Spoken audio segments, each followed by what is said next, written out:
Hello বন্ধুরা, কেমন আছো তোমরা সবাই? আশা করি তোমরা সকলে খুব ভালো আছো আর আমিও ভালো আছি। তো পিএস ফ্যামিলিতে তোমাদের সকলকে অনেক অনেক ওয়েলকাম। তো এখন আমি রেডি হয়ে গেছি। তো কোথায় যাচ্ছি তোমরা দেখো। আমি আমার বোন রেডি হয়ে গেছি। তো আমরা এখন বেরিয়ে পড়েছি। তো কোথায় যাচ্ছি তোমরা দেখো ভিডিওটা, তো বুঝতে পারবে যে কোথায় যাচ্ছি।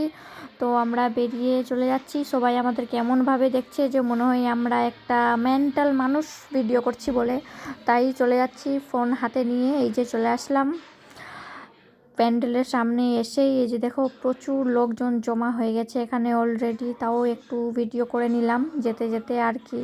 তো ভিডিও করার পর এই যে ভোগের দোকানে চলে আসলাম ভোগ নিতে। তো ভোগ নিলাম। ভোগ নেওয়ার পর এই যে আমরা এসেছি মন্দিরে ভোগ চাপাতে। তো তোমরা জানোই আজকে রক্ষাকালী পুজো। তো মন্দিরে এসেই আমি প্রণাম করে নিলাম, দাঁড়িয়েছিলাম, দেখছিলাম মন্দির। আর এই যে এখানে ঠাকুর বানানো হচ্ছিলো, কারণ তোমরা জানোই রক্ষাকালী পুজোর সঙ্গে সঙ্গে ঠাকুর বানিয়ে পুজো হয়ে সঙ্গে সঙ্গে বিসর্জন হয়। তো জানোই মায়ের স্থান এখানে। একটু একটু করে দেখলাম গ্রিলের বাইরে থেকেই। তো আজকের জন্য টাটা।